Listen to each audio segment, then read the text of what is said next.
বান যে আহিল প্ৰথম মানুহখিনি এনেকুৱা হল এতিয়া যদি জুবিন গাৰ্গ থাকিলহেঁতেন আমাৰ কাৰণে কিবা এটা ক'লেহেঁতেন আমাৰ কাৰণে কিবা এটা কৰিলেহেঁতেন এতিয়া যদি আজি যদি জুবিন দা থাকিলহেঁতেন চাগে এনেকে এবাৰ হলেও ক'লেহেঁতেন হ'ব দে কোনো চিন্তা কৰিব নালাগে গোটেইখিনি মানুহক মই খুৱাই থাকিম 3 মাহ এই বানপানী ধৰক 5 মিনিটৰ মানৰ ভিতৰত কঁকাল চুইছে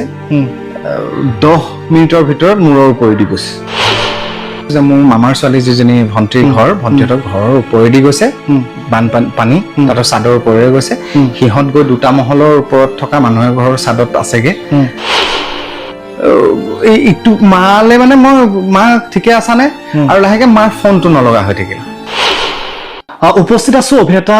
দেৱাশিষ বৰঠাকুৰৰ সৈতে আৰু বেছি দীঘলীয়া আৰম্ভণি নকৰো কাৰণ সকলোৱে জানে শিৱসাগৰৰ পৰিস্থিতি কি সকলোৱে জানে চৰাইদেউত কি পৰিস্থিতি হৈছে সকলোৱে জানে বা উজনি অসমৰ সেই তিনিখন জিলাত কি পৰিস্থিতি হৈছে সেয়া সকলোৱে জানে আপোনাৰ ওচৰলৈকে পোনে পোনে যাম ভয়ংকৰ এটা পৰিস্থিতিৰ সৃষ্টি হ'ল আৰু আপোনাৰ এখন ঘৰ আছে তাত গতিকে কেনে ধৰণৰ সেই পৰিৱেশবোৰ যেতিয়া মাছকে আপোনাৰ পৰিয়ালৰ হৈছে তাতেই আছিলে গতিকে প্ৰথমতে জানিম যে সেই পৰিস্থিতিটোৰ সৈতে কেনেকৈ মোকাবিলা কৰিলা পানী বাঢ়িছেতো ধৰক এইটো এটা সহজ বা স্বাভাৱিক পানী বঢ়া নাছিলে মোৰ পুৰণা ঘৰখন নাজিৰা হোলাং কাটনিত আছিলে তাৰ পৰা মায়ে অলপ কিছু দূৰ আমাৰ 10 কিলোমিটাৰ মান হ'ব তাৰ পৰা অলপ আঁতৰত ঘৰ সাজিলে আৰু তাৰ কাৰণে এতিয়া মা তাত থাকে পানীৰ যিটো প্ৰকোপ আছিলে আমাৰ ঘৰতো নপৰা নহয় আমাৰ বাৰী চাৰী সব ধ্বংস কৰি থৈ গৈছে কিন্তু নাজিৰা বা শিৱসাগৰ বা চৰাইদেউ যোৰহাট যিসমূহ অঞ্চল ধ্বংস সকলো শেষ কৰি থৈ গৈছে সেই অনুপাতে কিছু কম আমাৰ ঘৰত সেই কাৰণে মালে চিন্তা আছে যদিও বহু লোকৰ সেই কেইদিনত মানে সেই দিনটোত মানে ক্ৰন্দন শুনিলো মানে বহু লোকক ফোনত নোপোৱাৰ কি বেদনা আৰু মহামাৰীয়ে দেখা দিলে মানে মহাপ্ৰলয়ে দেখা দিলে মানুহৰ মনত কি ধৰণৰ সংশয় হয় সেয়া গম পালো সেয়া মানে পোৱাৰ পিছত মই পাহৰিলো মোৰ ঘৰতো যে কিবা এটা হৈছে নে নাই হোৱা মই লগে লগে গুৱাহাটীৰ পৰা মোৰ বন্ধু এজনৰ লগত আমি আপাৰ আসামৰ ফালে গলো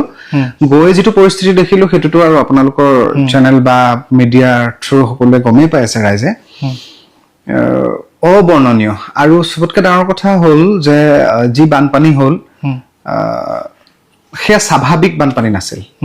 অস্বাভাৱিক বানপানী মানে আপুনি এনে নৰ্মেলি আমি বানপানী অসমত হৈয়ে থাকে অসমখন বানপানীৰ জৰ্জৰিত এখন ৰাজ্য তো আমি বানপানী কেনেকে হয় অলপ হলেও মানে বানপানী হোৱা ঠাইৰ মানুহ নহলেও বানপানী এটা কেনেকে হ'ব পাৰে তা অনুমান কৰিব পাৰো কিন্তু এটো একেবাৰে অনুমানৰ বাহিৰত এই বানপানী ধৰক 5 মিনিটৰ মানৰ ভিতৰত কঁকাল চুইছে 10 মিনিটৰ ভিতৰত মূৰৰ ওপৰি দি গৈছে মানুহৰ ঘৰৰ বস্তু কেইটামান বচাও বুলি ভাবিলে সম্ভৱ নেকি 10 মিনিটত ঘৰৰ বস্তু বচাবলে ঘৰৰ বেমাৰী মাক বাপেককে বচাব নে নিজৰ সন্তানক বচাব নে নিজৰ পত্নীক বচাব নে নিজেই বাচিব সেই কাৰণে ঘৰৰ সকলো শেষ হ'ল মানে ধ্বংসমুখী এখন মানে ঠাই হ'ল যেনেকৈ হিৰোশ্বিমা নাগাসাকিত বম পেলাই দিয়া এটা কি হ'ল তাৰ পিছত তে এক্স্যাক্টলি এতিয়া সেই ঠাইসমূহত সেই পৰিস্থিতি বুলি ক'ব পাৰি আৰু লাহে লাহে এতিয়া মহামাৰী দেখা দিছে মই তথাপিতো আপোনাৰ পৰা জানিব বিচাৰিম কাৰণ এতিয়া আপুনি বাহনখন চলাই থাকিলেও ফেচবুকৰ জৰিয়তে আপুনি বাতৰিবিলাক পাই থাকে বা বিভিন্ন ধৰণৰ আপুনি পাই থাকে ছ'চিয়েল মিডিয়া জগত চব খবৰ পাই থাকে ঘৰ এখন আপোনাৰ তাত আছে মা তাতেই আছে গতিকে প্ৰথম ফোনটো নিশ্চয় মাকে ফোন কৰিছে মানে নিশ্চয় মাক কৰিছো মই আপোনাক ক'লোৱেই যে মাক কৰাৰ পিছত মাৰ পৰাই গম পাইছো যে মোৰ মামাৰ ছোৱালী যিজনী ভণ্টিৰ ঘৰ ভণ্টিহঁতৰ ঘৰৰ ওপৰেদি গৈছে বানপানী তাত চাদৰ ওপৰেৰে গৈছে সিহঁত গৈ দুটা মহলৰ ওপৰত থকা মানুহৰ ঘৰৰ চাদত আছেগে তাৰ পিছত লাহে লাহে আৰু গোটেই খবৰবোৰ পোৱা ষ্টাৰ্ট কৰিলো নহয় এই ইটো মালে মানে মই মা ঠিকে আছানে আৰু লাহেকে মাৰ ফোনটো নলগা হৈ থাকিল ইটোক ফোন কৰিছো সিটোক ফোন কৰিছো কিবা কৰিছো মোৰ পৰিবাৰ গোটেইখিনি আমি বিৰাট চিন্তিত সেইদিনা তাৰপিছত মাৰ ফোন লাগিল মামাহঁতলৈ ফোন মানে বেলেগ ব্যৱস্থাৰে ফোন কৰিলো তাৰপিছত মাক ভিডিঅ' কল কৰিলো মায়ে পিছদিনা মোক কৈছে যে মই একদম সেফ হৈ আছো তই চিন্তা নকৰিবি বাকী মানুহখিনি কিন্তু আমাৰ ইয়াত শেষ শিৱসাগৰলৈ যোৱাৰ সেই যাত্ৰাটো উজনিলে সেই সময়ছোৱাত সেইটোতো সাংঘাতিক আমি এটা মনত মানে কি যে এটা মানে হেৰি লৈ গৈছিলো সেয়া বাৰু শেষ হোৱা নাই আৰু শেষ নহ'বও কালিলৈ আকৌ গৈ আছো মানে হেৰি শিৱসাগৰ তো আমাৰ বহুত কৰিবলগীয়া আছে যাওঁতে আচলতে মই পিছদিনাই সেই মোৰ বন্ধু ইউটিউবাৰ নীলোৎপল চলিহাৰ লগত কথা হ'ল যে এনেকুৱা পৰিস্থিতিত মই যাওঁ ঠাইৰ মানুহ আৰু তাতোতকৈ ডাঙৰ কথা হ'ল গোটেই অসমখনত ঘূৰি এজন সৰু অভিনেতা হিচাপে যিখিনি মানুহৰ মৰম বা আশীৰ্বাদ পাইছো প্ৰতিখন ঠাইৰ প্ৰতি মই অনুভৱ কৰো মোৰো কিছু দায়িত্ব আছে কেতিয়াবা মানুহখিনিয়ে যিহেতু আমাৰ ভগৱান বুলি আমি ভাবো অকল ভাবি বহি থাকিলে নহব সেই মানুহখিনি কেতিয়াবা বিপদত পৰিলে ময়ো তেওঁলোকৰ হৈ এষাৰ মাত দিয়া মই তেওঁলোকৰ ওচৰত কাষ চপা মোৰ দায়িত্ব বুলি মই এটা অনুভৱ কৰো সেই লগে লগে যোৱাৰ কথা থিৰাং কৰিলো আৰু দুইজনে গলো লগে লগে খালি আমি বহু লোকৰ লগত যোগাযোগ কৰিলো যে এনেকৈ আমি গৈ আছো আৰু সহায় কৰিব বিচাৰো গৈ থাকোতে আমাক বহু লোকে সঁহাৰি জনালে সেই অনুপাতে আমি আমাৰ শিৱসাগৰৰ মোৰ বন্ধু ৰিপু বুলি কয় তেওঁলোকৰ ঘৰলৈ গলো মানে চাওক মই এতিয়া আজি হৈ যোৱা বানপানী হৈ যোৱা 19 তাৰিখে হোৱা তো সেই সময়ত সাংঘাতিক ধৰণে ভাগি পৰিছিলো আৰু মানুহো ভাগি পৰিছিলে কিন্তু সদায় মানুহ পজিটিভ হ'ব লাগে বুলি মই ভাবো কাৰণ জিআইটো থাকিব লাগিব আৰু পিছৰ প্ৰজন্মক জিআইটো ৰাখিব লাগিব সেই ভাবো আগতকেও ভাল জীৱন যাপন মানুহে লাভ কৰিব সকলোৱে কষ্ট কৰিব সকলোৱে কষ্ট কৰিব লাগিব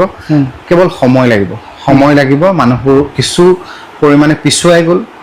মানুহবোৰৰ ব্যৱসায়িক কথাই হওক মানসিক কথাই হওক স্বাস্থ্যৰ কথাই হওক বহু মানে পিছুৱাই গ'ল আৰু এতিয়া মানে সেই বস্তুটো অভাৰকাম কৰিবৰ কাৰণে কিছুটো সময় লাগিব কিন্তু কৰিব পাৰিব আটাইতকৈ কথা মানে কৈছে পাছৰ প্ৰজন্মটোৰ কথা বিদ্যালয়বিলাক শেষ হৈ গৈছে বিদ্যালয়ৰ যিটো পৰিৱেশ বিদ্যালয় খোলাৰ কথা কৈছে কিন্তু সেই পৰিৱেশত বিদ্যালয় খুলিবলৈ কিন্তু যথেষ্ট কষ্ট হ'ব কিতাপ পত্ৰ অতি গৈছে সঁচা কিন্তু এই নোটবিলাক লিখি ৰখা নোটবিলাকতো চৰকাৰে দিব নোৱাৰে কিতাপখিনি দিছে সঁচা গতিকে সেইখিনি ক্ষেত্ৰত কিবা পদক্ষেপ বিচাৰিব নেকি চৰকাৰৰ হস্তক্ষেপ বা তেওঁলোকে কিবা এটা কৰা চাওক চৰকাৰৰ পৰা সকলোৱে আশা কৰে সদায় আৰু তাৰ ময়ো ব্যতিক্ৰম নহয় মই সদায় চৰকাৰক এটা বস্তুৱেই আশা কৰিম যে যিমান পাৰি যেনেকৈ পাৰি তেওঁলোকৰ ওচৰত বেলেগ ধৰণৰ টেকনিকেলিটিজ আছে সেয়া ইউজ কৰক ছাত্ৰ ছাত্ৰীসকলৰ ভৱিষ্যতৰ কথা আছে আৰু সেই ভৱিষ্যতবোৰৰ কথা চিন্তা কৰি কেনেকৈ কি কৰিব পাৰি এটা ভাল ব্যৱস্থাপনা হাতত লওক আৰু তাৰ উপৰিও আমি মোৰ বন্ধু দেৱজিৎ শৰ্মা মোৰ নাজিৰাৰে তেওঁ আৰু দুজনমান মোৰ বন্ধু আছে নিজৰ দাদা কেইজনমানো আছে ভাবিছো যে সহায় লাগিব মানুহৰ যে 200মান 9-10 এনেকে ল'ৰা ছোৱালীক যদি ফ্ৰী অফ কষ্ট টিউচনটো আকৌ ষ্টাৰ্ট কৰিব পাৰো অলপ এই পৰিস্থিতিটো খাম কাটক তাত আলোচনা আমাৰ চলি নথকা নহয় কেনেকৈ পাৰি সেই তেনেকুৱা ধৰণে আমি যেনেকৈ চিন্তা কৰিছো আৰু 10জন তেনেকৈ চিন্তা কৰিব শিক্ষিত লোকসকলে তেনেকুৱা ধৰণৰ চিন্তা কৰাটো ভাল কাৰণ ভৱিষ্যত যদি আমাৰ সুৰক্ষিত নহয় আমাৰ যদি ভৱিষ্যত প্ৰজন্ম যদি ক'ৰবাত শিক্ষিত নহয় তেতিয়াহ'লে ঠাইখনৰ কিন্তু উন্নতি সম্ভৱ নহয় আৰু সেই ঠাইখনৰ উন্নতি সম্ভৱ নহয় মানে অকল ঠাইখনৰ লোকচান নহয় ৰাজ্যখনৰ লোকচান দেশখনৰ লোকচান সেই প্ৰতিভাসমূহ আৰু কেৱল শিক্ষাৰ ক্ষেত্ৰত নহয় সাংস্কৃতিকভাৱেও বহু পিছ পৰিছে আমি যিটো নাট্য মন্দিৰত নাটক কৰিছিলো সেইটো এতিয়া এককাল পলস তো সেই ব্যৱস্থাবোৰো কৰি দিব লাগিব চৰকাৰে ৰাইজে কিন্তু বহুখিনি কৰিছে গোটেই ৰাইজ অসমৰ আজিৰ সময়ত কেৱল বানপানী সমস্যাৰ কাৰণেই যুঁজি আছে আপুনি য'লেই চাই যেনেকেই চাই কেৱল সেই বানপানীত বানপীড়িত লোকক কি ধৰণে সহায় কৰিব পাৰি কেনেকৈ মানুহখিনিক অকণমান সাহস দিব পাৰি সেই কথাতেই কিন্তু তেওঁলোক যুঁজি আছে আশা কৰোঁ এই যুঁজ সকলোৱে লগ হৈ কিছুদিনলৈ যুঁজিব আৰু যুঁজ দি তেওঁলোকক সাহস দিব আমিও ৰাইজৰ পৰা সাহস বিচাৰিছো যাতে আমি ভবা কাম কিছুমান কৰিব পাৰোঁ কাৰণ অকলে মই একো কৰিব নোৱাৰোঁ ইমানখিনি মানুহৰ কাৰণে কিন্তু মন আছে আশা আছে কৰিবলৈ যদি ৰাইজে সঁহাৰি জনায় আমি কৰা প্লেনিংটো নিশ্চয় সাকসেস কৰিবলৈ চেষ্টা কৰিম ধৰ্ম বৰ্ণ কোনো কথা নাই আজমল গৈছে আজি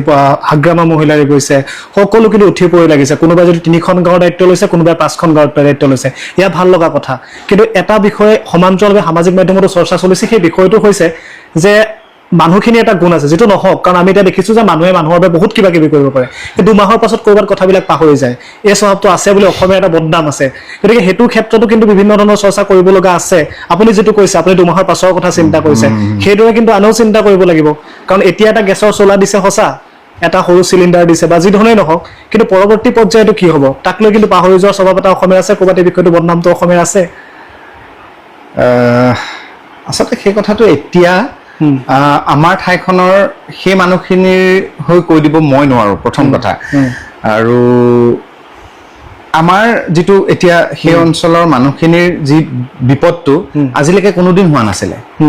কোনোবাই টকা 5,000 ধাৰলৈ দিছে, তাৰপিছত সেইটো ঘূৰাই দিছে, সেইটো পাহৰিছে, সেইটো বেলেগ কথা, মই সেইটো নাজানো। কিন্তু এই বিপদত সহায় কৰা মানুহক শিৱসাগৰ, যোৰহাট, চৰাইদেউ, গোলাঘাটৰ মানুহে যে পাহৰিব, মোৰ মনে নধৰে। এই সময়ত এইটো ক'বলৈ যোৱা নাছিলো, মই কৈছো আমাৰ মানুহৰ এটা অভ্যাস আছে বা স্বভাৱ বুলি কয় বা বদনামো আছে যে 2 মাহ যেতিয়ালৈকে বিষয়টোৰ পৰা চৰ্চা চলিব সকলো উঠি পৰি লাগিছে, কিন্তু ইয়াৰ পৰিস্থিতি 2 মাহৰ পাছত আৰু ভয়ংকৰ হ'ব, কাৰণ ইতিমধ্যে পানীৰ অভাৱ হৈছে। নাই, সেই কথাটোত আচলতে মই সকলোকে হাতযোৰ কৰি অনুৰোধ কৰিব বিচাৰো যে অসমৰ যিসকল ৰাইজে এতিয়াও সহায় কৰি আছে বা কৰিম বুলি এটা মনতে থিৰাং কৰিছে, তেওঁলোকে এটা পৰ্যায়ক্ৰমে আহক। কাৰণ এতিয়া তাতে সাহায্য দিয়াৰ ভিৰ লাগিছে, পোৱা বস্তুকে বহুত মানুহে পাই আছে। সেয়ে তেওঁলোকে কিছু পৰিকল্পনা হাতত লওক যে আমি আমাৰ বহুত ঠাইৰ পৰা আহিছিল, এতিয়া লখিমপুৰৰ নিচিনা ঠাইৰ পৰা কিমান যে গৈছে কোনো ঠিক নাই, ধেমাজিৰ পৰা গৈছে, নলবাৰীৰ পৰা গৈছে, পাঠশালাৰ পৰা গৈছে। তো সেই মানুহখিনিয়ে এটা প্লেন কৰক যে আমি মাহটোত আমাৰ ডিষ্ট্ৰিক্টৰ পৰা, আৰু সেই বস্তুটো প্ৰশাসনেও অকণমান ঠিক কৰিব লাগিব, পৰিকল্পনাটো হাতত ল'ব লাগিব যে কিমানে আমাৰ এই ডিষ্ট্ৰিক্টৰ পৰা যাব। সেই ডিষ্ট্ৰিক্টৰ পৰা বোলে এইটো মাহত 50খন গাড়ী যাব, নালাগে 20খন গাড়ী যাওক, নেক্সট মান্থত 20খন গাড়ী যাওক। সেই 20খন 40খন যোৱাৰ পিছত আৰু 20খন ওলাল নে নাই, সেই পৰ্যায়ক্ৰমে যদি মানুহখিনিক সহায় কৰি গৈ থাকে, তেতিয়াহ'লে মই ভাবো তাত মানুহখিনিয়ে কিছু ঠন ধৰি উঠাত সকাহ পাব। আৰু ঠন ধৰি উঠাত মানে তেওঁলোকৰ কি হ'ব ন, সেই কষ্টবোৰ অকণমান কম হ'ব। এতিয়া মানুহখিনিয়ে নিজে ঠন ধৰি উঠিবৰ কাৰণে যিমান কষ্ট কৰিছে, এতিয়া চাওক কোনোবাই হাজিৰা কৰি খায়, সেই হাজিৰা কৰি খোৱা মহিলাগৰাকীয়ে হওক, পুৰুষজনেই হওক, আজি ইমান দিনে কামলৈ যোৱা নাই, তো তেওঁৰ বস্তু যেনিবা চব আহিলে, বস্তু জানো চব আহিলে হ'ব? ঘৰখনত বেমাৰ এটা পৰিলে, কিবা এটা হ'লে কি হ'ব? এইবিলাক বহুত চিন্তাৰ বিষয়। সেইকাৰণে পৰিকল্পনা হাতত লওক প্ৰশাসনে, আৰু সেই প্ৰশাসনে লোৱা পৰিকল্পনাৰ লগত ৰাইজে সহযোগ জনাওক। এটা সুপৰিকল্পিতভাৱে সহায়ৰ হাত আগবঢ়ালে মই ভাবো ভৱিষ্যতৰো আমি এনেকুৱা ধৰণৰ সহায় এই মানুহখিনিৰ লগত কৰি থাকিব পাৰিম। এটা ব্যস্ত, গতিকে শেষৰটো প্ৰশ্ন হৈছে যে এই সময়ছোৱাত জুবিন গাৰ্গক অসমীয়া কোনেও পাহৰা নাই বা কেতিয়াও পাহৰিব নোৱাৰে, কিন্তু আটাইতকৈ ভাল লগা যে এই বান বিভীষিকাৰ মাজতো অসমীয়া প্ৰমাণ কৰিলে যে জুবিন গাৰ্গৰ সত্তাটো অসমীয়াই সদায় মনত ৰাখিব। আজিৰ দিনটোতো যদি আপুনি বিহুবৰ ফালে যায় বা শিৱসাগৰ ফালে যায়, এতিয়া বান সাহায্য দিবলৈ কেইটামান যদি কণমানিও কিবা এটা পদক্ষেপ লৈছে, তাত কিন্তু জুবিন দাৰ ফটোখন আগত আছে। আটাইতকৈ ভাল লগা এটা জুবিন দা আমাৰ একদম শিৰে শিৰে সোমাই থকা এটা মানুহ। আমাৰ কিবা এটা কৰিলে সেয়া প্ৰথম কথাটো হ'ল জুবিন দা। এতিয়া বান যে আহিল, প্ৰথম মানুহখিনি এনেকুৱা হ'ল, এতিয়া যদি জুবিন গাৰ্গ থাকিলহেঁতেন আমাৰ কাৰণে কিবা এটা ক'লেহেঁতেন, আমাৰ কাৰণে কিবা এটা কৰিলেহেঁতেন।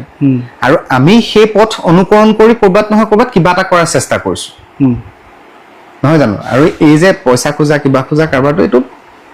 জুবিন দাহঁতেও কৰিছিল, কাৰণ সেইটো প্ৰয়োজন সেই সময়ত। আৰু সেইটো জুবিন গাৰ্গ বা কোনোবাই পইচা খোজা এইটো নহয় দেই, মই হঠাৎ এই কথাটো আনিছো, মানুহখিনিক সজাগ কৰাও হয়, আৰু কোনোবাই নিজেও পইচা এটা দিয়ে, সেই সজাগতাটো আহে শিল্পীসকলে তেনেকুৱা কাম কৰিলে। তো জুবিন দা ফটো যি দিয়াৰ কথা কৈছে, আচলতে তেওঁ ত্ৰাণকৰ্তা নিচিনা আছিলতো। এতিয়াও মানুহে তেনেকেই ফিল কৰে, তেওঁ ক'ৰবাত নহয় ক'ৰবাত প্ৰতিজন অসমীয়াৰ বিপদত যেন নিজৰ ঘৰৰ মানুহটো, সেই বস্তুটো এতিয়াও ফিল কৰে। আৰু মানুহখিনিয়ে সেই জুবিন দাক লৈ তেনেকেই থাকিব ভৱিষ্যতে অসমৰ ৰাইজ। ধন্যবাদ ভিডিঅ'টো সম্পূৰ্ণকৈ চোৱাৰ বাবে। এনেকুৱা ধৰণৰ ভিডিঅ' নিত পাই থাকিবলৈ চেনেলটো ছাবস্ক্ৰাইব কৰি ভিডিঅ'টো এটা লাইক কৰি দিব, লগতে এটা হাইপো কৰিব, আৰু আপোনালোকৰ কমেণ্টবোৰ নিশ্চয় জনাব। আজিলৈ পুনৰ লগ পাম অন্য এটা ভিডিঅ'ত। ধন্যবাদ।